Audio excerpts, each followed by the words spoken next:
الحمدللہ رب العالمین والصلاة والسلام علی سیدنا و سید الانبیاء والمرسلین وعلی آلہ الطیبین الطاہرین المہدیین وعلی اصحاب رسولہ النبی الکریم الامین اما بعد اعوذ باللہ من الشیطان الرجیم بسم اللہ الرحمن الرحیم الہاکم التکاثر حتی زرتم المقابر کلا سوف تعلمون ثم کلا سوف تعلمون کلا لو تعلمون علم الیقین لترون الجحیم ثم لترونها عین الیقین ثم لتسألن یومئذ عن النعیم صدق اللہ مولانا العظیم ان اللہ و ملائکتہ یصلون علی النبی یا ایہا الذین آمنوا صلوا علیہ وسلموا تسلیما الصلاة والسلام علیکہ یا سیدی یا رسول اللہ وعلا آلکہ و اصحابکہ یا سیدی یا حبیب اللہ الصلاة والسلام علیکہ یا سیدی یا شفیع المذنبین وعلا آلکہ و اصحابکہ یا سیدی یا رحمت للعالمین۔ مالک کریم اپنے محبوب کریم صلی اللہ علیہ وآلہ وسلم کے توسل اور تصدق سے میری اور آپ سب کی حفاظت فرمائے، ہم سب کو اپنے حبیب پاک محمد مصطفیٰ صلی اللہ علیہ وآلہ وسلم کی غلامی، محبت، اطاعت اور اتباع میں زندہ رکھے، اسی پر ہم سب کو موت نصیب کرے اور زندگی بھر بے ادبی اور گستاخی سے محفوظ رکھے۔ سورۃ التکاثر ان سورتوں میں سے ہے جو اپنے متن کے لحاظ سے چھوٹی ہے لیکن اپنے معنی کے لحاظ سے بہت وسیع معنی رکھتی ہے۔ 8 آیات پر مشتمل یہ سورت اتنی برکت رکھتی ہے کہ رسول پاک صلی اللہ علیہ وآلہ وسلم نے ایک بار اپنے اصحاب سے فرمایا کیا ہی اچھا ہو کہ تم لوگ رات سونے سے پہلے 1000 آیتیں پڑھ کے سویا کرو۔ تو صحابہ کرام نے عرض کی یا رسول اللہ 1000 آیات پڑھنا یہ تو ہمارے بس میں نہیں، ویسے بھی انسان سوچے تو 1000 آیات پڑھتے 6666 آیتیں پورے قرآن کی ہیں، تو اس میں سے اگر 1000 آیات پڑھی جائیں تو اس کا مطلب یہ ہے کہ وہ چھٹا حصہ تقریباً قرآن مجید کا بنتا ہے۔ تو حضور نے فرمایا کہ آئی اچھا ہو کہ اگر تم میں سے ہر کوئی شخص سونے سے پہلے 1000 آیات پڑھ کے سویا کرے۔ تو صحابہ نے اپنی معذوری ظاہر کی اور عرض کی آقا یہ تو بہت مشکل ہے کہ بندہ سونے سے پہلے 1000 آیتیں پڑھ کے سوئے۔ تو چونکہ جو بات کرنے والے ہوتے ہیں اگر کسی مشکل میں ڈال دیں تو مشکل کشائی بھی فرمانا جانتے ہیں۔ تو فرمایا سرکار نے اگر تم سونے سے پہلے سورۃ التکاثر پڑھ لو تو یہ یوں ہی ہے جس طرح تم نے 1000 آیتیں پڑھی ہیں۔ یہ اس کی فضیلت میں مستند حدیث ہے جو میں نے عرض کی ہے۔ سورۃ التکاثر کے حوالے سے ایک بہت بڑی غلطی بھی پائی جاتی ہے جس کی میں ابتدا میں ہی اصلاح کر دوں تاکہ آگے بات کرنے کے لیے مجھے آسانی کا رستہ ملے۔ آپ اگر سوشل میڈیا پر یوٹیوب پر یا فیس بک پر اس وقت سورۃ التکاثر لکھیں تو آپ کے سامنے بہت سارے پیج کھل آئیں گے سورۃ التکاثر کے حوالے سے۔ حیرت انگیز بات یہ ہے کہ وہ جتنے بھی پیج زیادہ سے زیادہ کھلتے ہیں ان میں یہ بتایا گیا ہے کہ جس شخص کے پاس مال یا دولت کی کمی ہو اس کے وظیفے کے طور پر سورۃ التکاثر کا وظیفہ بتایا گیا ہے کہ اگر تم مال زیادہ کرنا چاہتے اور مال کی تمہارے ہاں کمی ہے تو اس قلت کو کثرت میں بدلنے کے لیے زیادہ مال حاصل کرنے کے لیے تم سورۃ التکاثر پڑھو۔ یہ بڑے بڑے جید جو مفتیان ہیں، بڑے بڑے جید جو علماء ہیں، انہوں نے بھی اس کے حوالے سے یہی بات کی ہے۔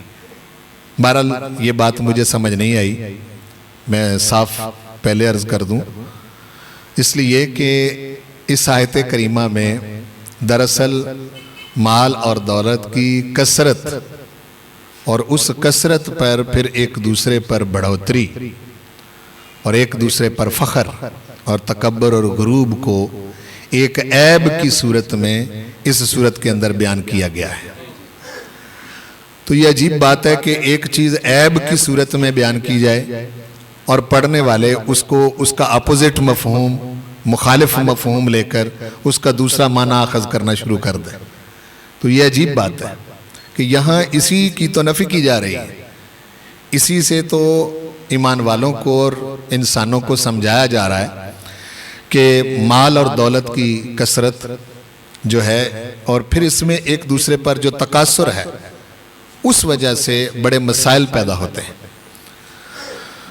تو بعض اوقات ایسا ہوتا ہے کہ وظیفے اس طرح سے بتائے جاتے ہیں کہ وہ کسی آیت میں کوئی ایک نام آ گیا یا کوئی ایک لفظ آ گیا تو وہ جو وظیفے کروانے والے ہوتے ہیں وہ اسی کو لے کر اس کو آگے شروع ہو جاتے ہیں، اور یہ بہت زیادہ ہو رہا ہے۔ حالانکہ قرآن پاک اس دنیا کے اندر ایک عملی کتاب ہے، یہ صرف اس لیے نہیں ہے کہ آپ کوئی اس طرح کی کوئی چیز حاصل کر کے تو اس کے وظیفے کر کے تو اپنے من کی اور اپنے ذہن کی جو تسکین ہے صرف اس کو حاصل کرتے رہیں۔ دیکھنا تو یہ چاہیے کہ پروردگار نے ہم سے ان آیتوں میں خطاب کیا فرمایا گیا۔ اگر ہم اس کو جان جائیں تو ہم قرآن مجید پروردگار کی طرف سے نور کی ایک بارش ہے، اس میں کوئی شبہ نہیں ہے۔ بارش کا برسنا اور معتدل بارش کا برسنا اعتدال کے ساتھ یہ ایک بہت خوبی والی بات ہے، لیکن بارش جہاں برستی ہے وہ سارے زمین کے سینے ایک جیسے نہیں ہوتے۔ وہی بارش ہے وہ روڈ کے اوپر برس رہی ہے، وہی بارش ہے وہ روڑی کے اوپر برس رہی ہے، وہی بارش ہے وہ کھیتوں کے اوپر برس رہی ہے، وہی بارش ہے وہ باغوں میں برس رہی ہے۔ جہاں آپ نے کوئی اپنی کھیتی کی تیاری کر لی وہی بارش کے قطرے وہاں برس رہے ہیں۔ بارش ایک ہی ہے لیکن نتائج ہر زمین کے مختلف ہوتے ہیں، نتیجہ ایک نہیں نکلتا، الگ الگ نکلے گا۔ روڈ کے اوپر جو بارش ہے وہ بہہ کے پانی کے اندر، نالیوں کے اندر بہہ جائے گی، وہ کہاں اس کو پروردگار نے پہنچانا ہے وہ اللہ کا فیصلہ ہے۔ لیکن بہرحال اس زمین کا سینہ جو پتھر کی طرح سخت ہے اس کے اندر وہ بارش جذب نہیں ہوتی، اور ایک کھیتی پہلے تیار ہو چکی ہو اور اس کے اوپر بارش کے قطرات برسیں اور بیج وہاں بویا ہوا ہو تو پھر وہاں پھل لگتے ہیں اور پھول لگتے ہیں، نتیجہ مختلف ہوا۔ وہی بارش ایسی زمین پر برسے جس زمین کے سینے میں گندگی ہے، میری مراد روڑی ہے، تو وہاں برسیں گے تو آپ کا پاس سے گزرنا مشکل ہو جائے گا۔ وہ اندر کا گند اور اندر کی غلاظت جو ہے وہ بدبو کی صورت میں باہر آئے گی۔ تو آپ سوچیں گے کہ یہاں پہلے تو بدبو نہیں تھی، لیکن بارش برسی تو چونکہ اندر گندا تھا، اندر غلاظت تھی، تو بارش نے اس کو باہر نکال کے عیاں کر دیا اور اندر کی گندگی جو ہے وہ بدبو کی صورت میں باہر آ گئی۔ بالکل ایک انسان کا جو دل ہوتا ہے یہ وہ زمین ہے جس کے اوپر قرآن مجید کے نور کی بارش برستی ہے۔ اگر تو وہ گستاخ دل ہے، بے ادب دل ہے، تو پھر آپ سارا قرآن بھی اس کے اوپر برسا دیں، اس بے ادب دل اور بے گستاخ دل کے اندر سے کبھی بھی عشق مصطفیٰ کی خوشبو نہیں آ سکتی۔ کچھ بھی کر لیں آپ پڑھیں، قرآن سنائیں، ان کو وعید سنائیں، سب کچھ سنائیں، لیکن وہ چونکہ اندر گندگی ہے تو بارش کے اندر تو فرق نہیں ہے، بارش تو ایک جیسی ہے، بارش تو نور ہے۔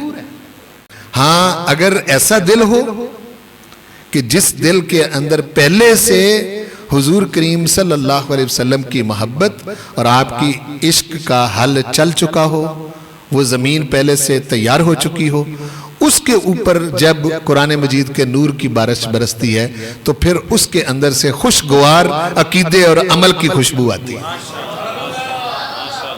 یہ فرق ہے۔ اس لحاظ سے آپ نے ان آیات کو دیکھنا ہے اور آپ پڑھیں گے، ان کو سمجھیں گے۔ میں اس قلیل وقت میں ہو سکتا ہے کہ ساری بات نہ کر سکوں، لیکن جو کچھ میں سمجھانا چاہوں گا وہ آپ سمجھ جائیں گے، مجھے امید ہے انشاءاللہ آسانی کے ساتھ میں اپنا پیغام آپ کو پہنچا سکوں گا۔ اعوذ باللہ من الشیطان الرجیم، بسم اللہ الرحمن الرحیم۔ الہاکم التکاثر۔ ابھی میں قرآن پاک کے متن اور اس کے الفاظ پر ہی رہوں گا، پھر میں پلٹ کے آتا ہوں اور پھر سمجھاتا ہوں۔ الہا کا مطلب ہوتا ہے الہا یلہی الہاؤن، اس کا معنی ہوتا ہے غافل کرنا۔ کیا معنی ہوتا ہے؟ بولیے، تھوڑا تھوڑا ساتھ دیں۔ آپ تقریر بے شک نہ سمجھیں، میں بھی تقریر کا اتنا شوق نہیں رکھتا، لیکن بات ذرا ملا کے سمجھ کے چلیں گے تو آسانی ہوگی۔ الہا کا مطلب ہے غافل کر دیا، کم تمہیں۔ وہ کون ہے؟ وہ سبھی ہیں، تمام انسانوں کو خطاب ہے۔ جب کم کہا تو کم سے کسی بھی انسان کو پروردگار نے باہر نہیں نکالا۔ الہاکم، تم کو غافل کر دیا، کس نے؟ التکاثر، تکاثر نے۔ ہمیں یہ پتہ چل گیا کہ تکاثر ایسی شے ہے جو ہماری غفلت کا باعث بنتی ہے، تو اس کے لیے ضروری ہو گیا کہ پہلے تکاثر سمجھیں کہ وہ شے کیا ہے جس کی وجہ سے ہم غافل ہو جاتے ہیں۔ غفلت ہوتی ہی تکاثر کی وجہ سے۔ تکاثر ایک ایسی شے ہے جس سے انسان غافل ہو جاتا ہے۔ تو جب قرآن مجید نے تکاثر کا لفظ استعمال کیا تو پھر انسانی ذہن متوجہ ہوا کہ جو شے مجھے غافل کر رہی ہے میں اس کو جانوں تو صحیح کہ وہ ہے کیا، پتہ تو چلے۔ حتیٰ زرتم المقابر، تکاثر میں پڑھ کر تم غفلت میں پڑے رہے، غافل رہے، یہاں تک کہ تم قبروں کو جا ملے، مقابر کو۔ زرتم کا یہ زارا یزورو، زیارت کا لفظ اسی سے بنا ہے، اور زیارت کا مطلب ہوتا ہے ملنا، ملاقات کرنا۔ حتیٰ یعنی اس حد تک تم غافل ہو گئے یہاں تک کہ زرتم، تم جا ملے، تمہاری ملاقات ہو گئی، المقابر، قبروں سے۔ یعنی اس کا مطلب یہ ہے کہ انسان تکاثر میں پڑھ کے یہاں تک جا سکتا ہے کہ وہ قبرستان پہنچ جائے لیکن تکاثر سے نہ نکلے. یعنی یہ معاملہ تکاثر والا یہ مرنے تک جا سکتا ہے، یعنی اتنا پرولانگ ہو سکتا ہے. ایسا نہیں ہے کہ اس کے پیچھے پیچھے.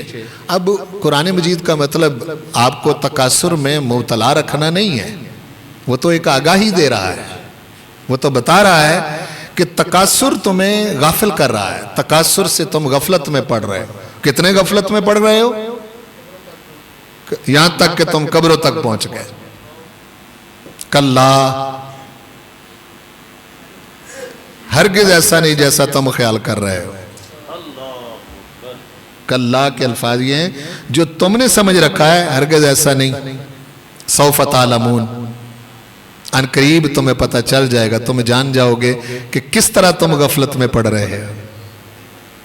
اس کا مطلب یہ ہے کہ مرنے کے بعد ایک مقام آنے والا ہے جہاں انسان کو یہ سمجھ آئے گی، اوہو ساری زندگی میں نے تکاثر میں گزار دی، غفلت میں پڑا رہا، اب میری آنکھیں کھلی ہیں، اب مجھے پتہ چلا ہے، کاش میں اس تکاثر میں مبتلا نہ ہوتا.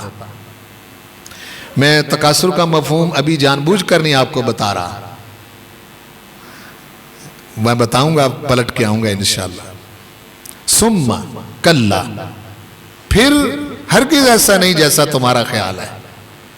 یوں نہیں ہے جو تم نے سوچ رکھا ہے ویسا نہیں. سوف تعلمون، پھر فرمایا ان قریب تمہیں پتہ چل جائے گا، ان قریب تم جان جاؤ گے. یہ دوسری بار فرمایا. سوف تعلمون ثم کلا سوف تعلمون، یعنی ان قریب تمہیں پتہ چل جائے گا. ہم پھر کہہ رہے ہیں جو تم نے سمجھ رکھا ہے وہ نہیں، ان قریب تمہیں پتہ چل جائے گا. کلا لو تعلمون علم الیقین. قرآن مجید نے تیسری مرتبہ پھر کلا کا لفظ استعمال کیا ہے. ہرگز اس طرح سے نہیں ہے جس طرح سے تم سوچ رہے ہو، ایسا نہیں ہے، جو تمہارا خیال ہے وہ نہیں ہے. لو تعلمون علم الیقین، کاش تم اس دنیا میں یقین کا علم جان چکے ہوتے. کاش تم اس دنیا میں یقین کا علم جان چکے ہوتے. یعنی یہ علم الیقین کی بات کی ہے. ایک ہوتا ہے علم الیقین، ایک ہوتا ہے عین الیقین، ایک ہوتا ہے حق الیقین. یہاں میں ذکر کر دوں تاکہ پھر مزید ہمیں آگے نہ بڑھنا پڑے. جو علم الیقین ہوتا ہے وہ یہ ہوتا ہے کہ وہ حقیقت سامنے نہیں ہوتی، صرف اس کا علم ہوتا ہے، انسان کو پتہ چل جاتا ہے، جان جاتا ہے. مثلا آپ نے سن سنا کے دوسروں سے آپ کو پتہ چل گیا کہ جی آگ جلاتی ہے، یہ آپ نے سن رکھا ہے. جہاں تک آپ کے سن سنا کر جاننے کا تعلق ہے یہ علم ہے، آپ جانتے ہیں. عین الیقین کیا ہے؟ کہ آپ آگ کو جلاتا ہوا خود اپنی آنکھوں سے دیکھ لیں. اس کو کہتے ہیں عین الیقین، کہ اب میں نے سنی ہوئی بات نہیں، میں نے اپنی آنکھوں سے دیکھا ہے کہ آگ جلاتی ہے. اس کو عین الیقین کہتے ہیں. حق الیقین یہ ہوتا ہے کہ اس معاملے کے اندر خود انسان پڑھ کر اپنی ذات پر اس کو وارد کر لے. یوں سمجھ لیں کہ مثال کے طور پر آگ دیکھا آپ نے ضرور کہ یہ جلاتی ہے لیکن خود نہیں جلے، اور جب آپ نے آگ کے اوپر ہاتھ رکھا آپ کا ہاتھ خود جلنے لگا، تو یہ ہے حق الیقین. یہ ہے حق الیقین. تو تین باتیں ہو گئی. ایک علم الیقین، وہ جس کو آپ صرف نالج کے طور پر جانتے ہیں، علم ہے. دوسرا ہے عین الیقین، آپ نے اپنی آنکھوں سے مشاہدہ کیا، دیکھا کہ ایسا ہی ہے.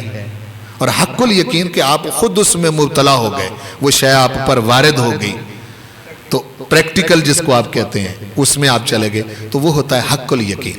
یہاں قرآن مجید علم الیقین کی بات کرتا ہے. علم الیقین بڑی خاص شے ہے اور اس پر آپ کا سارا ایمان کھڑا ہے.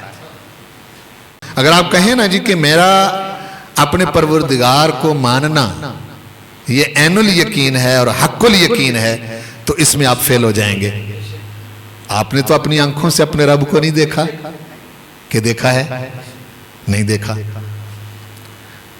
باقی آپ کی رب سے کوئی ملاقات ہوئی یا رب نے آپ کے ساتھ کوئی بات چیت کی، ایسا بھی نہیں ہے، ٹھیک ہے نا؟ تو عین الیقین تو نہ ہوا، حق الیقین بھی نہ ہوا۔ فرشتے ہیں، ان کا بھی آپ کو عین الیقین نہیں ہے۔ ہم 60-70 سال زندگی بسر کر جاتے ہیں لیکن ہمیں نہیں پتہ چلتا کہ فرشتہ بھی کوئی شے ہے، نہ ہماری اس سے ملاقات ہوتی۔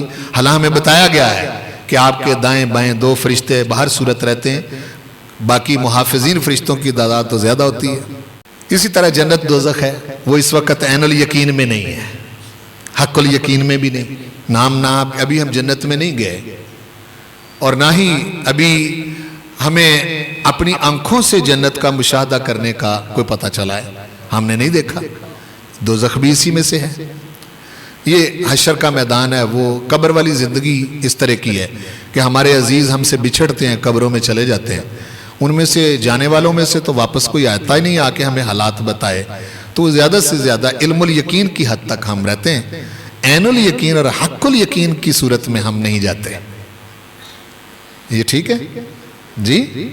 یہ جتنی باتیں میں نے ذکر کی یہ سب کی سب عین الیقین نہیں ہے، حق الیقین بھی نہیں ہے۔ اب رہ گیا علم الیقین۔ علم الیقین سارے کا سارا یہ علم بھی ایسا علم ہے کہ آپ اس کو اپنی حواس اور عقل کے ذریعے سمجھ نہیں سکتے، صرف اعتماد کرنا پڑے گا ایک ہستی پر جس کا نام محمد رسول اللہ ہے۔ جو انہوں نے کہہ دیا، جو انہوں نے فرما دیا، اس کے اوپر آپ کے علم الیقین کی بنیاد ہے اور یہی ایمان ہے۔ اور اگر آپ رسول کریم کو مان رہے ہیں تو پھر ایمان والے ہیں، نہیں مان رہے تو آپ کافر ہیں۔ یہ پوری دنیا کے اندر یہ سسٹم ہے، سمجھ آ رہی بات کی؟ سارا دین آپ کا اسی کے اوپر کھڑا ہے۔ آپ کہیں کہ جی کوئی ایک شے ہمیں پتہ چل جائے کہ جی یہ ہے، تو وہ صرف حضور کی ذات پر اعتماد۔ آپ نے بھی اعتماد ایسے نہیں کروایا، یعنی آپ کی ذات پر اعتماد بھی کوئی معمولی اعتماد نہیں ہے۔